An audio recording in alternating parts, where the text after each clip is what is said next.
Profesor Mearsheimer, bienvenido. Antes de hablar de Irán, ¿cuál es el estado actual de las relaciones entre Estados Unidos y Rusia? Bueno, creo que las relaciones hoy no son buenas. Si retrocedemos a junio, a la reunión del Grupo de los Siete en Francia, el presidente Trump dejó muy claro que estaba entusiasmado con el llamado progreso que estaban logrando los ucranianos y animó a los ucranianos a mantener los ataques con drones de largo alcance contra Rusia. Además, dijo que estaba comprometido a aumentar la presión económica sobre los rusos. Y, básicamente, se vio lo mismo a principios de julio en la reunión anual de la Organización del Tratado del Atlántico Norte en Ankara. El resultado de todo esto es que, si acaso, el presidente Trump se está alineando públicamente más con los ucranianos que antes de junio de este año. Y al mismo tiempo, creo que los rusos han definitivamente llegado a la conclusión de que no se puede tratar con el presidente Trump desde un punto de vista diplomático. No hay manera de que puedan negociar un arreglo de esta guerra a través de él. Así que, en ese frente, más o menos han perdido la esperanza. Y lo que están haciendo es concentrarse en el campo de batalla. Hablé ayer con un general mayor ruso retirado que ahora es miembro de la Duma, su parlamento, que me dijo básicamente lo que usted acaba de afirmar. Los rusos no pueden confiar en Trump. De Anchorage no salió nada. ¿Creen que Estados Unidos es un cobeligerante junto con Ucrania y gran parte de la organización del Tratado del Atlántico Norte en su contra? Y es inconcebible que negociadores, ni siquiera negociadores serios, de un cobeligerante puedan servir de mediadores en la operación militar especial entre Rusia y Ucrania. Difícil estar en desacuerdo con eso. Así es, no sé qué decir. Creo que el presidente Trump genuinamente quería poner fin a la guerra en Ucrania, pero fue incapaz de hacerlo. ¿Cuál es la situación ahora? Quiero decir, la industria estadounidense siquiera tiene el armamento que Zelensky quiere que los europeos paguen y que Estados Unidos le entregue. Sale. No. Creo que el arma más importante en juego aquí son, obviamente, los misiles Patriot. Los ucranianos, efectivamente, no tienen defensas aéreas hoy, y como resultado, los rusos están bombardeando Ucrania. Es realmente asombrosa la campaña aérea tan intensa y extensa que están llevando a cabo contra Ucrania, y Ucrania no puede hacer nada para detenerla. Y necesitan misiles Patriot, pero Trump no tiene misiles Patriot para darles. Así que esto es un gran problema. Creo que lo que más les damos a los ucranianos, y esto ha sido bastante cierto desde el principio, es inteligencia. Les proporcionamos inteligencia excelente y creo que les hemos ayudado a planear muchas de sus operaciones usando esa inteligencia. Y eso ha sido un gran multiplicador de fuerza para los ucranianos. Pero en términos de armamento, sí, les hemos dado muchos cañones de artillería, munición de artillería y demás. Pero recuerde, ha habido todas esas promesas de armas mágicas a lo largo del camino. Si solo les damos aviones de combate F-16, si solo les damos el sistema de lanzacohetes múltiples de alta movilidad y demás, recuerda el tanque M1. Démosles el tanque M1. Esto cambiará la marea. Les permitirá a los ucranianos derrotar a los iraníes en el campo de batalla. Nada de eso resultó ser cierto. Los rusos descubrieron bastante rápido cómo neutralizar todas esas armas. Así que no creo que, incluso cuando les dimos armamento a los ucranianos, importara tanto. Y creo, por cierto, que si les diéramos misiles Patriot ahora no importaría mucho. Solo hay que mirar lo que está pasando en el Golfo desde el 28 de febrero. Había muchos misiles Patriot en el Golfo, y en el proceso consumimos esos misiles Patriot. Pero al mismo tiempo, esos misiles Patriot no fueron muy eficaces. Los iraníes pudieron causar enormes daños con sus misiles balísticos, misiles de crucero y drones, a pesar de todos los Patriot que se lanzaron contra las armas entrantes iraníes. MST. Usted mencionó que la inteligencia de los Estados Unidos hizo un trabajo excelente ayudando a los ucranianos a identificar objetivos en Rusia. Imagino que entre esos objetivos estuvo la casa de verano del presidente Putin el año pasado. Hay muchas pruebas circunstanciales que apuntan en esa dirección. Y luego hay otros dos casos muy importantes en ese sentido. Uno fue la invasión ucraniana del territorio ruso en agosto de 2024. Y luego, en 2025, al año siguiente, los ucranianos atacaron uno de los componentes de la tríada nuclear rusa, el de los bombarderos. Esos fueron el caso que usted mencionó y los dos que acabo de mencionar. Fueron 3 ataques que nunca habían ocurrido durante la Guerra Fría. En realidad me resultan bastante impactantes. Y creo que los Estados Unidos, si no estuvieron involucrados en los 3, al menos aprobaron los 3.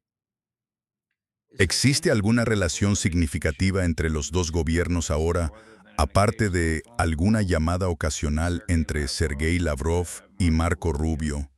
Le mencioné al embajador Freeman que la enorme embajada de los Estados Unidos en Moscú alberga a 1,000 personas, quizá más. Está vacía. No está claro qué importará, aun si estuviera llena de gente. Porque el presidente Trump, básicamente, maneja la política exterior de Estados Unidos desde su bolsillo.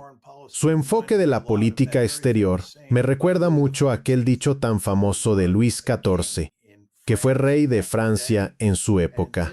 Y su frase famosa fue, "Yo soy el Estado". Y creo que eso es básicamente donde estamos con el presidente Trump. Él lleva la política exterior prácticamente por su cuenta. No existe un proceso de planificación de importancia en la Casa Blanca. Y no va a confiar en embajadores ni en la gente que trabaja en las embajadas. Simplemente no es la manera en que él actúa ni la forma en que funcionan los Estados Unidos hoy.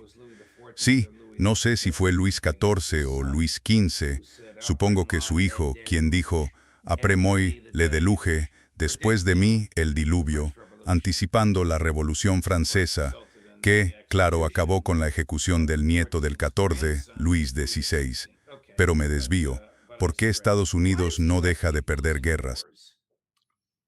Es una pregunta muy interesante. Reflexiono a menudo sobre eso porque, como me ha oído decir muchas veces, entré en el ejército estadounidense durante la guerra de Vietnam, que fue una derrota catastrófica para los Estados Unidos, y creo que desde entonces solo hemos tenido una guerra exitosa, y esa fue la primera guerra del Golfo en 1991, y pienso que lo que distingue esa guerra de casi todas las demás que hemos librado es que fue una guerra con objetivos limitados. Simplemente entramos con el propósito de expulsar al ejército iraquí de Kuwait. Recuerde, no entramos en Irak para llevar a cabo una ingeniería social. Esperamos para eso hasta 2003 y todos sabemos cómo acabó eso. Pero en 1991, George H.W. Bush tuvo la sensatez de seguir una estrategia de objetivos limitados, simplemente sacar a los iraquíes de Kuwait, y además fue una guerra convencional. Y si tomas a las Fuerzas Armadas de Estados Unidos, que están en su mejor momento cuando combaten guerras convencionales, y las usas para perseguir objetivos limitados, es muy probable que logres el éxito, pero casi todas las demás guerras que emprendimos implicaron un cambio de régimen, una ingeniería social a gran escala, y en muchos de esos casos pudimos ganar las batallas en sí. El aspecto militar a menudo jugó a nuestro favor. Si miras Irak, cada vez que hubo una batalla entre Saddam Hussein, las fuerzas de Saddam y las fuerzas de Estados Unidos, esto no es la guerra de 2003, la ganamos claramente. Y como mucha gente dice, ganamos cada batalla en Vietnam y perdimos la guerra. Y creo que lo que ocurre en todos estos conflictos, y a los que se puede sumar Afganistán, es que nos involucramos en ingeniería social a gran escala en países donde llevar a cabo ingeniería social es extremadamente difícil. Como bien sabe, señor juez, tenemos dificultad para hacer ingeniería social en nuestro propio país. tenemos grandes dificultades para que los Estados Unidos de América funcionen sin problemas. La idea de llevar a un grupo de estadounidenses a lugares como Vietnam, Afganistán o Irak a hacer ingeniería social y que todo salga bien es, en mi opinión, una ilusión. Ahora, por supuesto, si miras el equilibrio militar entre los Estados Unidos y todos esos países de los que hablamos, está abrumadoramente a nuestro favor, y eso, claro, explica por qué en combates directos prevalecemos. Pero la guerra es la continuación de la política por otros medios, y la vertiente política importa enormemente. Y cuando nos metemos en estas guerras no parece que le prestemos atención a eso, porque creemos que podemos usar nuestra enorme ventaja militar para conseguir casi cualquier resultado que queramos, pero lamentablemente, desde nuestro punto de vista, el mundo no funciona así. Quiero decir, ¿qué aprendimos? ¿Del estancamiento en Corea? ¿De la catástrofe de Vietnam? ¿Y del desastre de Afganistán? ¿Qué diablos aprendimos de todo eso? Bueno, creo que lo que aprendí de la guerra de Vietnam, que ocurrió cuando yo era muy joven, fue que hay que mantenerse al margen de lugares como Vietnam y no meterse en ingeniería social. Y por eso me opuse rotundamente a la guerra de Irak, tanto públicamente como en privado. Y por eso dije respecto a Afganistán que, una vez que entramos y derrocamos a los talibanes, deberíamos haber salido inmediatamente y no habernos quedado a hacer ingeniería social. Creo que invariablemente se va a perder una guerra si se parece en algo a Vietnam, Irak o Afganistán, pero no parece que hayamos aprendido esa lección. Se podría argumentar que, si miras la administración de Bill Clinton en los años 90, eran muy conscientes de las lecciones de Vietnam. Recuerda Somalia, el presidente George H.W. Bush, justo antes de dejar el cargo, envió tropas a Somalia y luego empezamos con la ingeniería social y se nos volvió en contra. ¿Qué hizo Bill Clinton? Se retiró de inmediato porque Bill Clinton recordaba Vietnam. Bill Clinton entendió que lo último que querías era meterte en otra guerra como Vietnam y acabar en un lugar como Somalia intentando hacer ingeniería social. Y, por cierto, al año siguiente de Somalia, Somalia fue en 1993, 1994 fue el genocidio en Ruanda, y los Estados Unidos fueron notablemente reacios a intervenir y detener el genocidio en Ruanda o a intentar detenerlo, porque creo que la administración de Bill Clinton estaba aterrorizada de que acabaríamos en Ruanda de la misma manera que en Vietnam. Así que creo que durante los años 90, los Estados Unidos fueron realmente muy cautelosos a la hora de involucrarse en ingeniería social. Y solo un punto más sobre esto. Volvamos a 1991, a la Guerra del Golfo. Recuerden, dije que esa fue la única guerra exitosa que hemos librado desde que entramos por primera vez en Vietnam. Y en esa guerra no estábamos haciendo ingeniería social. Ese es el punto que les dije antes. Nos involucramos en una guerra convencional, de las de toda la vida, en la que teníamos una ventaja abrumadora sobre los iraquíes, y la guerra terrestre, de hecho, duró apenas 4 días, del 24 de febrero al 28 de febrero. 4 días, porque éramos tan poderosos, y luego no entramos en Irak. Y otra vez, después de eso, el presidente Clinton salió de Somalia en cuanto olió problemas y no intervino en Ruanda. Y no fue hasta después del 11 de septiembre que empezamos a cambiar de rumbo, volver en la otra dirección e involucrarnos primero en Afganistán y luego en Irak.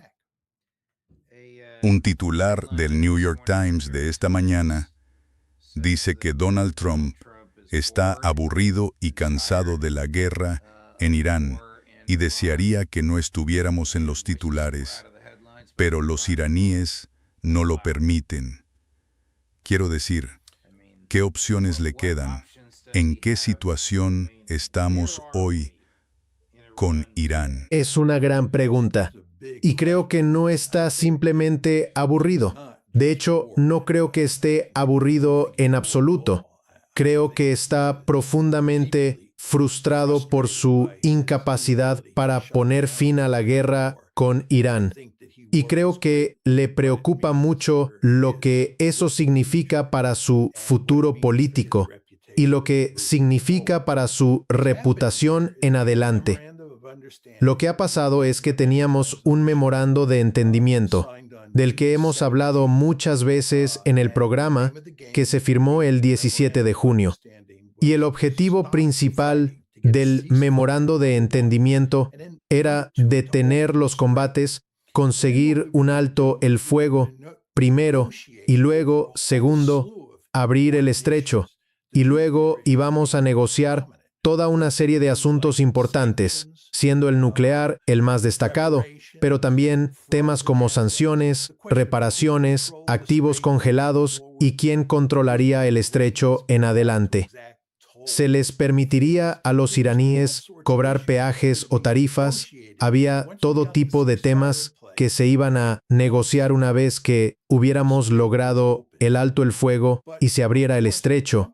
Pero, por supuesto, la administración Trump, el propio presidente Trump, imprudentemente abandonó el memorando de entendimiento, y el memorando de entendimiento ha sido básicamente relegado al basurero.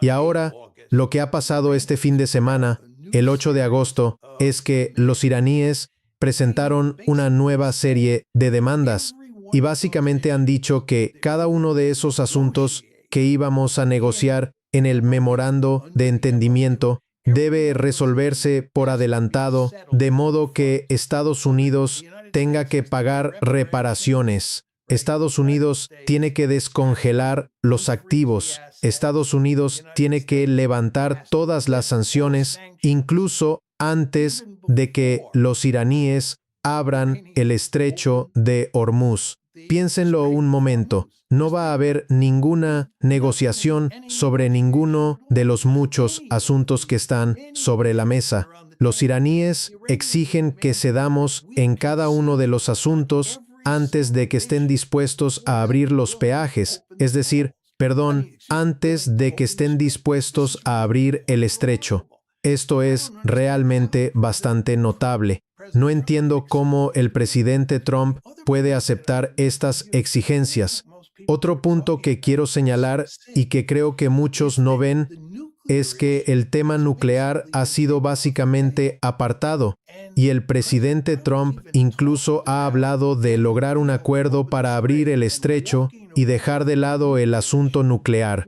Hay que recordar que durante mucho tiempo, remontándose al Plan de Acción Integral Conjunto, el tema nuclear respecto a Irán ha sido el foco de nuestra atención. Si miran el discurso ahora, si miran el debate en torno a las demandas del 8 de agosto, las demandas recientes del gobierno iraní, no veo ninguna discusión sobre el tema nuclear. Se ha quedado relegado al segundo plano y deben recordar, ahora estamos en una situación, dadas todas las cosas ocurridas desde el 28 de febrero, en la que hay gente de línea dura al mando en Irán y los iraníes tienen un incentivo mayor que nunca para adquirir armas nucleares. Así que tenemos una situación en la que el tema nuclear, de forma muy sutil, ha sido dejado de lado en las negociaciones sobre qué tipo de acuerdo alcanzaremos para terminar esta guerra. Y al mismo tiempo, los incentivos de Irán para obtener armas nucleares son mayores que nunca. Y a la vez, ahora gobiernan en Irán personas que tienen mucha más probabilidad de querer armas nucleares que las que dirigían el país el 27 de febrero. Así que es realmente llamativo en qué situación nos encontramos. Y solo un último punto. Los iraníes dijeron ayer que básicamente creen que tendrán que esperar a que el presidente Trump deje el cargo porque él no aceptará todas sus nuevas demandas. Es decir, que cedamos en cada asunto antes de que se abra el estrecho. Los iraníes no esperan que Estados Unidos ceda. Así que dicen que el estrecho permanecerá cerrado hasta que el presidente deje el cargo en enero de 2029. Esta es una situación desastrosa para Estados Unidos. Esto es lo que dijo ayer sobre el estrecho. Es increíble. Nuestro amigo y colega, el embajador Chas Freeman, dice que no solo nada de esto es exacto, sino que es un indicio de un grave defecto de juicio, que él siquiera haya dicho esto. Chris, corte número 1. Bueno, ahora está abierto. Nos están cayendo un montón de mierda. Está abierto ahora. Miren, el único que controla el estrecho de Hormuz ahora mismo es la Armada de Estados Unidos. Tenemos un bloqueo que ha sido infalible. Es un muro de acero. Y dejamos entrar a quien queremos dejar entrar. Y esas personas entran. Han estado entrando y saliendo. Así que, en realidad, ahora está abierto. No les permitimos entrar en Irán. No se les permite pasar por el estrecho para dirigirse a Irán. El presidente Trump nunca admite la derrota. Simplemente no admite la derrota. Siempre gana, siempre estamos al mando, y los hechos simplemente no importan. Y la verdad es que lo que dice está totalmente equivocado. Y él reconoce plenamente que ni él ni Estados Unidos controlan el estrecho, que son los iraníes quienes lo controlan. Y lleva meses desesperado por encontrar la manera de abrir el estrecho. Y se le ha prestado muchísima atención a ese asunto. Él ha hablado de ello. Su gente habla de ello. El problema es, como acabo de decir, que no pueden abrir el estrecho. Y ahora los iraníes han puesto una serie de exigencias a los estadounidenses que deben cumplirse antes de que se abra el estrecho. Y no veo cómo el presidente Trump podría aceptar esas exigencias. Al mismo tiempo, no veo cómo puede rechazarlas, porque tiene que abrir el estrecho en algún momento no muy lejano. Pero hacerlo será extremadamente difícil, dadas las exigencias que los iraníes le han impuesto. Quiero decir, ¿alguno de sus objetivos es realmente alcanzable? Los objetivos que planteó al comenzar la guerra, ya fuera que los articuló él o Rubio. No, está inequívocamente claro que no ha logrado ninguno de los 4 objetivos. Recuerden, había 4 objetivos sobre la mesa. Uno era que íbamos a eliminar su capacidad de enriquecimiento nuclear. Número 2, íbamos a poner fin a su capacidad de misiles de largo alcance. Número 3, íbamos a reducir o eliminar su apoyo a Hamás, Hezbollah y a los hutíes. Y luego el cuarto, y creo que el más importante, porque los 3 primeros dependían de lograr el cuarto, íbamos a lograr un cambio de régimen. Pues no conseguimos el cambio de régimen. Si acaso, lo que obtuvimos fueron personas en el poder que ahora son más intransigentes que las que estaban el 27 de febrero. En cuanto al enriquecimiento nuclear, como dije, lo que ha ocurrido es que el asunto nuclear ha quedado en segundo plano, y no veo ninguna posibilidad en el futuro previsible de lograr un acuerdo nuclear. Así que perdimos, en mi opinión, estrepitosamente en ese asunto. Y luego hay toda una serie de otros asuntos que no tienen nada que ver con esos 4 objetivos en los que también hemos perdido. Nuestra estructura de bases en la región ha quedado prácticamente destrozada. Nuestra estructura de alianzas en la región ha resultado gravemente dañada. Hemos causado un gran daño a la economía internacional, no tan grave como muchos esperaban, pero aún así, hasta ahora ha sido bastante serio.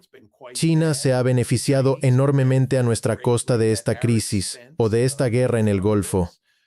Por cierto, y para llevar esto un paso más allá, es muy importante enfatizar que Estados Unidos está ahora difundiendo una nueva doctrina nuclear que enfatiza el empleo de armas nucleares tácticas. Uno se rasca la cabeza y se pregunta, ¿qué está pasando aquí? ¿Por qué estamos volviendo atrás? La razón por la que volvemos a enfatizar el uso de armas nucleares tácticas será en realidad bastante clara. Ahora, enfatizamos el uso de armas nucleares tácticas porque hemos desgastado tan gravemente nuestras fuerzas convencionales entre la guerra en Ucrania y sobre todo la guerra con Irán, que si piensas en llegar a luchar contra China, no tenemos los recursos convencionales para mantenernos en combate por mucho tiempo. Así que, no es de extrañar qué se propone hacer, emplear armas nucleares. ¿Realmente queremos hacer eso? ¿No sería mucho mejor confiar en la disuasión convencional y mantener la disuasión nuclear en un segundo plano?